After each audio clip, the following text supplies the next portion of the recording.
Sometimes, if I'm having a nice talk with an atheist, the origin of life will come up, they'll be beaten and sad. And I said, I'll tell you what, I'll give you the first life by chance. Okay, I'm granting you life happened by chance. What three things does that first little blob of life have to be able to do for the theory of evolution to be true? It's not a tough question. It has to be able to reproduce. Not only does it have to say, I'm alive, it's got to have the incredible complex chemistry to reproduce. What else does it have to do? It has to be able to metabolize. We call it eating, plants call it photosynthesis. It's got to be able to metabolize, which means take energy, synthesize it for your own needs, and not be poisoned or die and carry on. The third thing, you said, it has to be able to mutate and survive to make the different organisms. See, evolution is complete blind faith. So anyways, you got that first cell, it mutates, 2-cell, 4-cell, 8-cell. Eventually becomes a fish, a reptile, an amphibian, and over billions of years, you got a chicken. Do they have all their problems solved? No, for sexual reproduction, you need a male and a female. If it did happen, male and female, they have to evolve at the same what? Time. Suppose the female is completely mutated, can reproduce. The male has about 10 more mutations to go before he can reproduce. Does she say, hurry up and mutate, dummy, we're dead in a year? Some animals that use sexual reproduction only live for a week.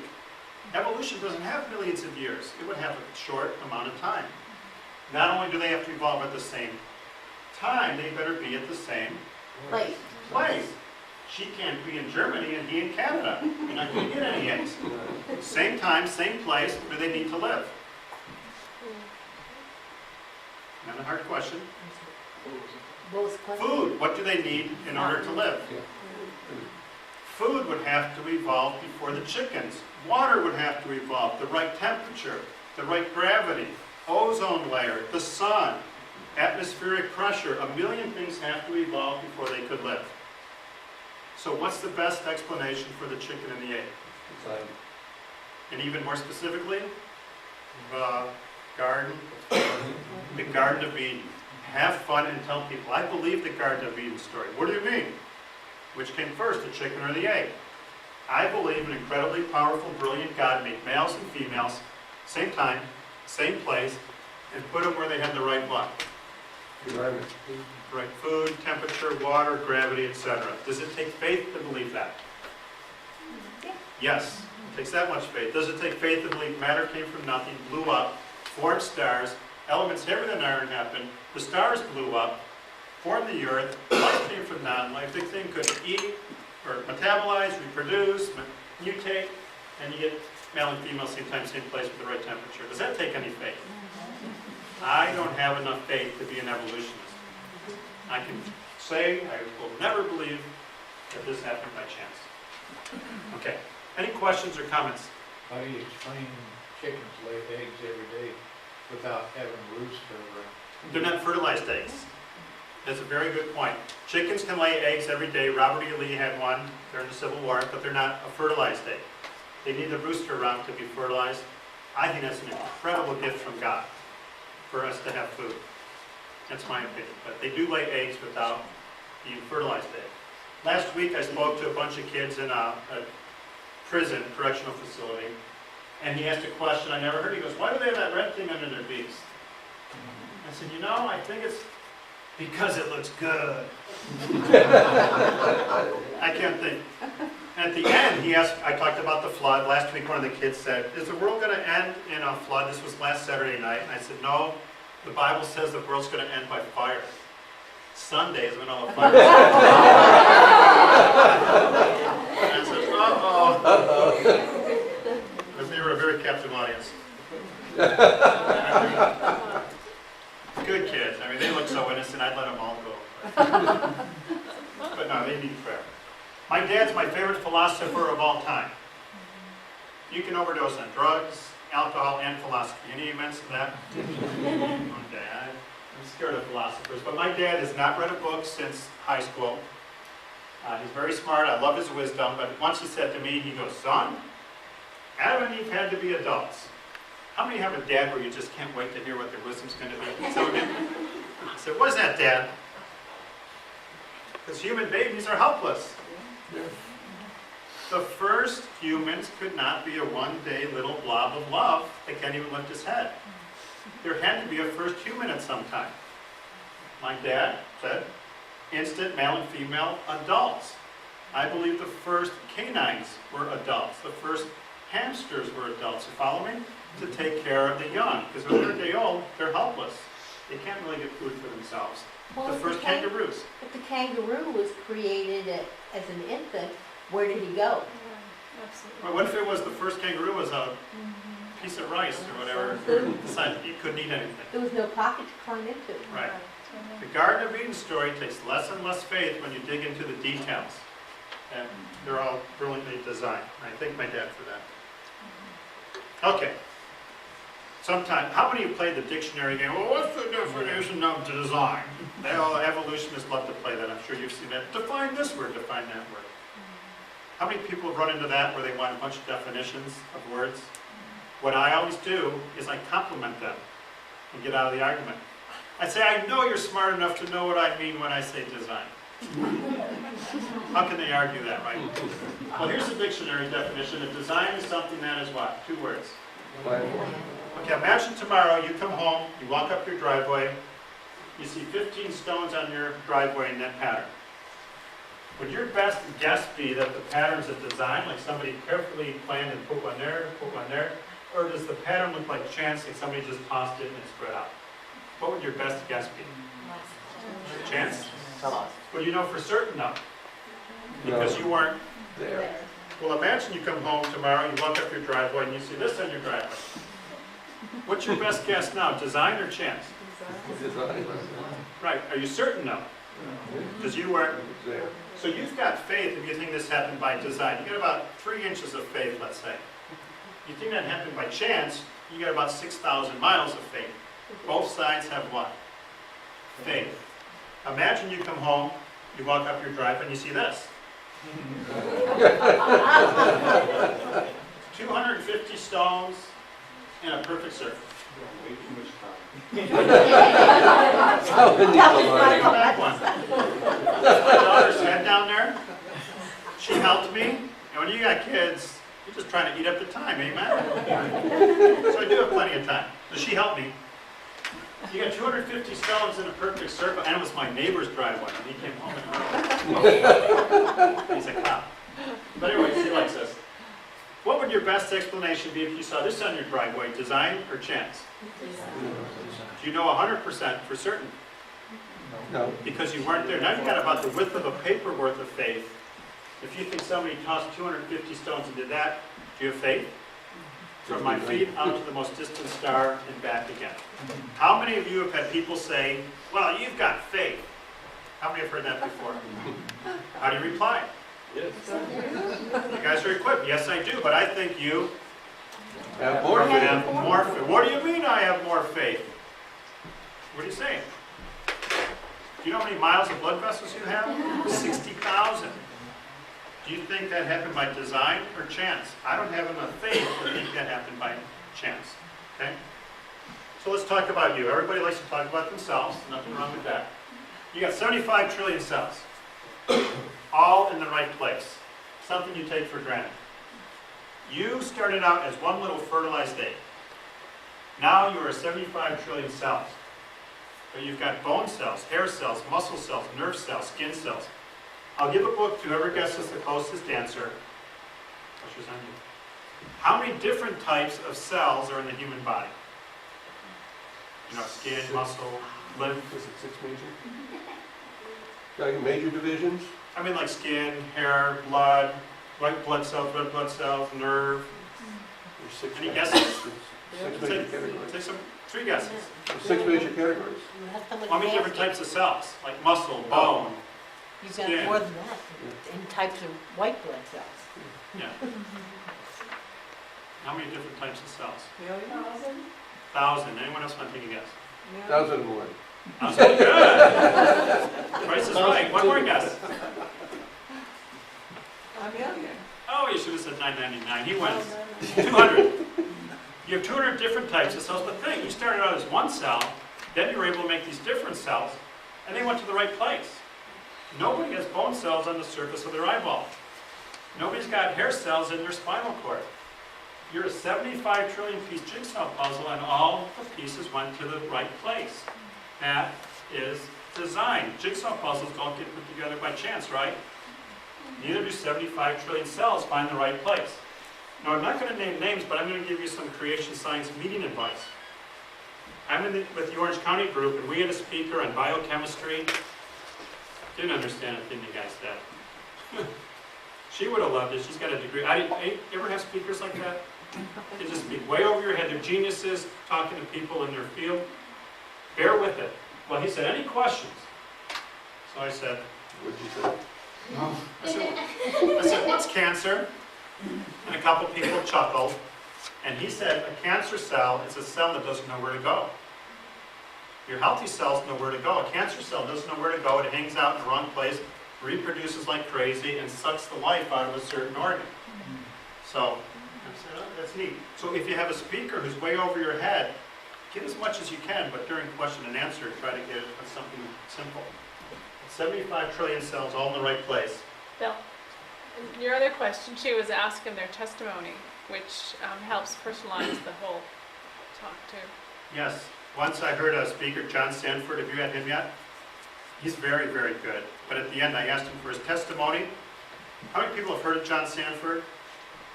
Amazing man of biochemistry. Got a PhD in Wisconsin, taught at Cornell for many, many years, invented something called the gene gun to figure out the genome. Big man of science. Was having marital problems. And at the end of his lesson, I said, could you give your testimony in 2 minutes? He was teaching at Cornell, having marital problems. He was an apathetic atheist. His wife said, hey, the church gives free counseling. All right, let's go get free counseling. Well, they liked the church. They went for a while. Nobody knew he was probably not a real believer, and they said, why don't you teach a Bible study for the kids, Dr. Sanford? He said, okay. He said, well, I better read the Bible. And praise the Lord, he read it, became saved, and now works full-time for ICR.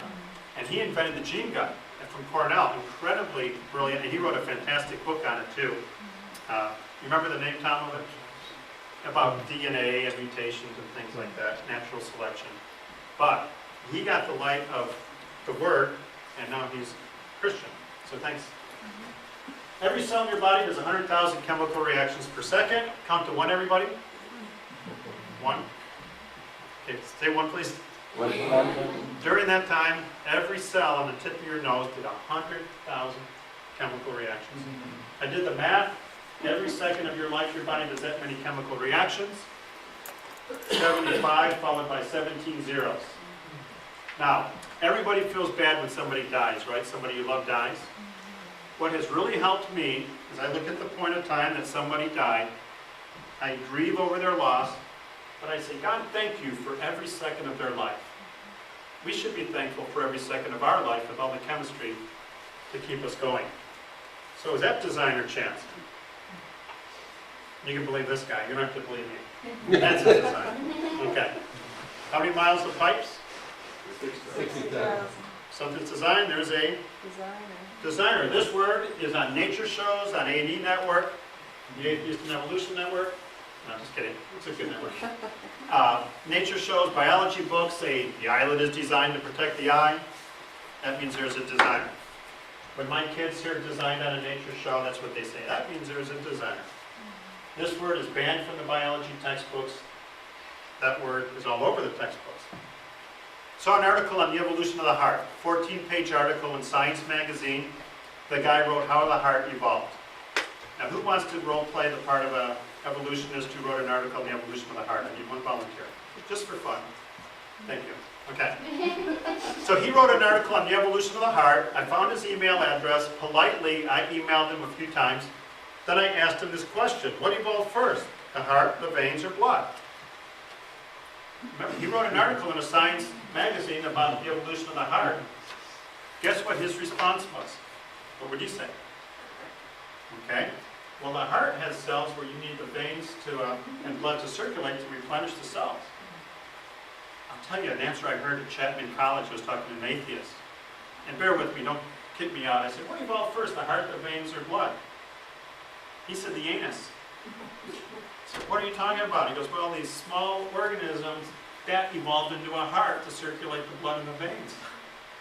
Whoa, okay. Well, getting back to my buddy, the magazine article, if you get details, you hear some pretty good stuff. He said, I believe they all evolved At the in an same- evolutionary flash. I typed back to him, what is an evolutionary flash? He said, all at once.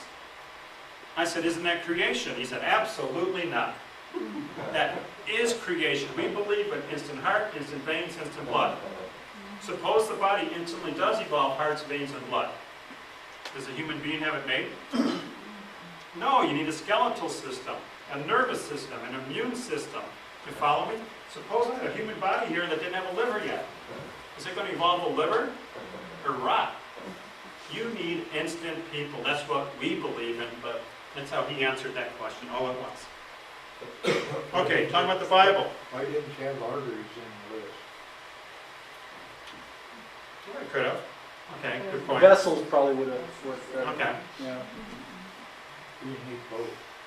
okay, great. All right. Well, how many people have heard people say Genesis isn't literal, it's prose, poetry, allegory, symbolic? You've heard that? Okay. Think how you would reply. Well, here's how I reply. Genesis chapter 1 quotes God. How many times? Take some guesses. Directly quotes God. The answer is 10 times. I heard somebody say it. 10 times Genesis 1 quotes God. Now, bear with me here for a second. Genesis 1 might be wrong. Genesis 1 might be right. Genesis 1 is definitely not symbolic, prose, poetry, or not literal. Why not? It's quoting God. Suppose I said, Phyllis G said she's going to give you $1,000. That could be true, that could be false, but if I quote her, the author means it to be literal. You follow me?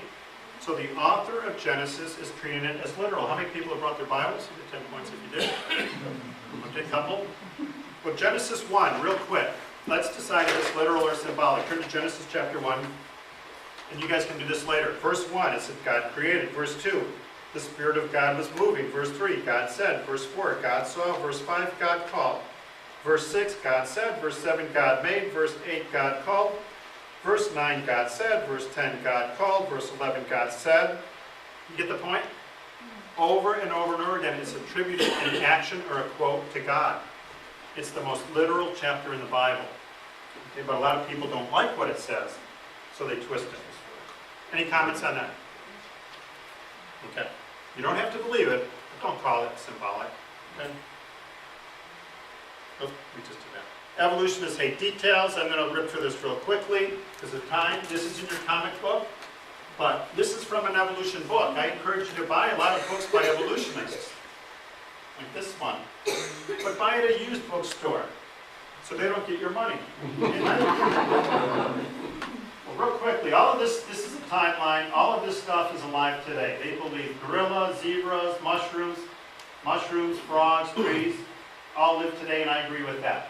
But I want you to learn the details. I would love to teach in a public school, high school, the evolution course. I would never have to teach creation. I'll just teach the details of evolution. I'm going to teach you the details. I'm going to zoom in here. Notice people didn't make the chart, you know. That would be arrogant, but we have gorillas. Thank you. So we go back in the history of the gorilla, back in time, and the zebra line joins with the gorilla line right there. What are they teaching? Zebras came from gorillas. Very good.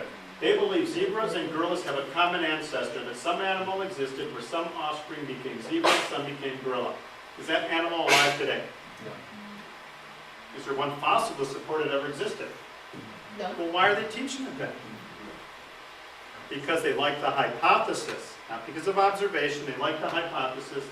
They invent that that animal existed. You go back further. Evolutionists think frogs and gorillas have a common ancestor. Is that alive today? Many fossils, no. You go back further. Evolutionists think mushrooms and gorillas have a common ancestor. If you're an evolutionist, you think you're related to mushrooms. Okay? You go back further. Evolutionists think pine trees and gorillas have a common ancestor. And if you go all the way back, evolutionists think All life has bacteria ancestors. The best question to ask an evolutionist is this. Do you believe you have bacteria ancestors? Forget about the apes. Ask them about bacteria ancestors. So I want you to fill in the blanks. If you think the theory of evolution is true, you think you have what? Bacteria ancestors. If you think creation is true, you think bacteria can only make what? And people come from? Okay. Real quick, I was at UC Irvine passing these out. A little guy in a bow tie came by. I said, good morning. I think that's the best witnessing thing to say to someone. He takes it. He goes, what's this? I put my hands behind my back on purpose. I said, that's on creation evolution. What's your opinion? He goes, I teach evolutionary biology. I said, well, great. What's your opinion on creation evolution? He said, evolution, of course. I asked him this question. Do you believe you have what? Bacteria ancestors. Guess what his response was? No. Was it yes? Was it no? It was rage and fury. He was furious. Here, I don't want any of this. Take it back. Where were my hands? I couldn't take it back. Hands it back. No. You should read it. He goes, I want to save some trees. Your soul is more important than the trees. He starts walking away furious. He was with a buddy. He was really embarrassing himself. He goes, I'm not talking to you. You're closed-minded. Well, I worked construction, and all you do, how many guys in here worked construction in your past? All you do is tease each other all day long, right? You come up with comebacks. So he said, I'm not talking to you, you're closed-minded. I said, if I'm closed-minded, why are you leaving? He ran away. Now, why did he become angry? Do you think he really believed we have bacteria ancestors? No, if he was a scientist who believed we had bacteria ancestors, he'd say, of course I do, based upon paleontology, zoology, taxonomy, biochemistry, genetics, I believe it. No, every field of science, genetics especially, throws a pie in the face of those beliefs, and he went running away. He's getting paid big bucks at UC Irvine to teach it, but he doesn't really believe it. He's pushing a lie on people. Otherwise, he would not be emotional. Otherwise, they would debate too, but they know they can't win these debates. Okay, this is a picture. We'll get off that joke. What do you think that orange stuff is? Very good. Bacteria and the sharp end of a needle.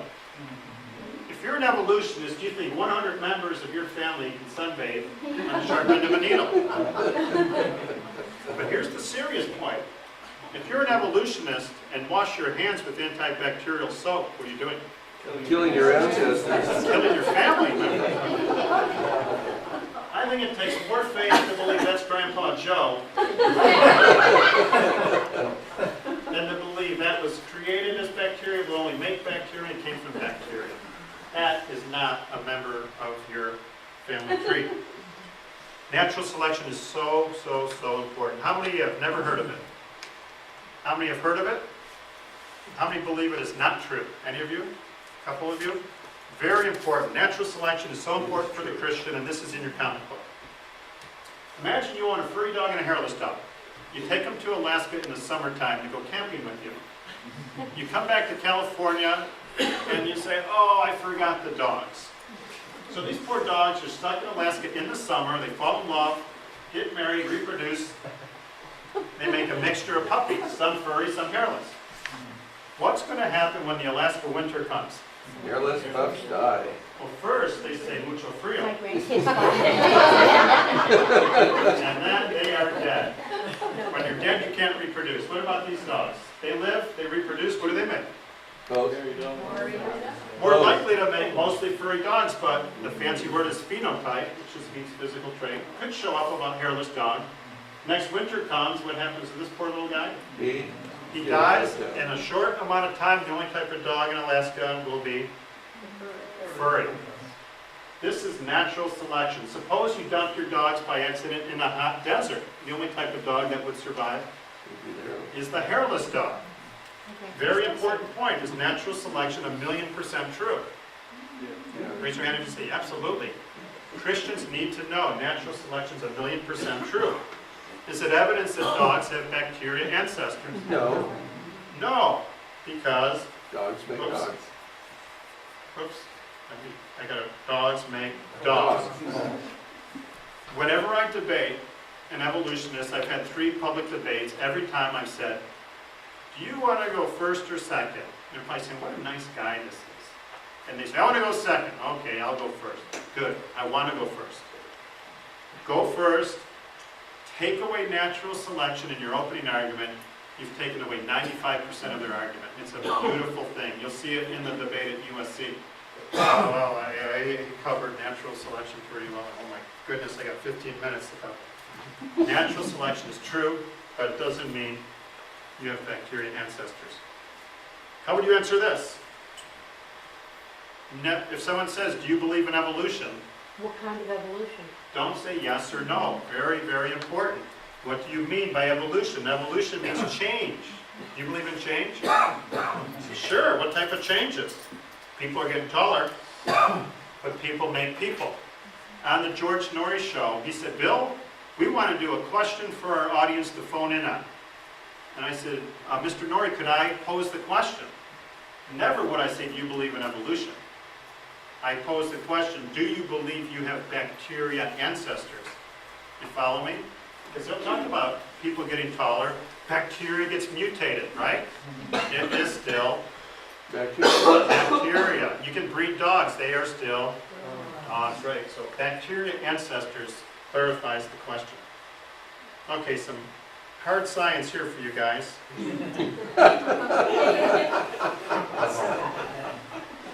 I'll teach you the difference real quickly between boys and girls. This took me 2 hours to make.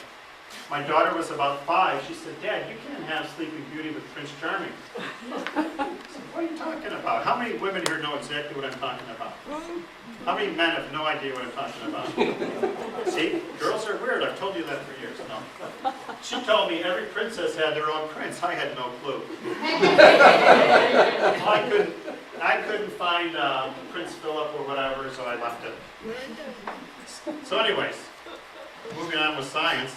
You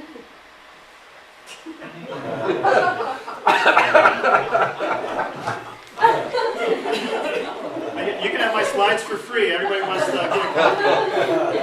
This is my favorite slide. If you think humans have amphibian ancestors, what caused the change? That's a good question to ask. Wasn't a kiss from a princess, that's a fairy tale. This is the secret weapon of evolution, and it's right here. The magic wand of time. I said, do you believe you have bacteria ancestors? Well, yes. It took millions and millions of years, the intellectual will say to you, right? Is this a science answer? Yes or no? No, because it's not based on observation. It's blind faith in time. I took college biology for fun. It said the brain evolved at the end of a nerve cord over time.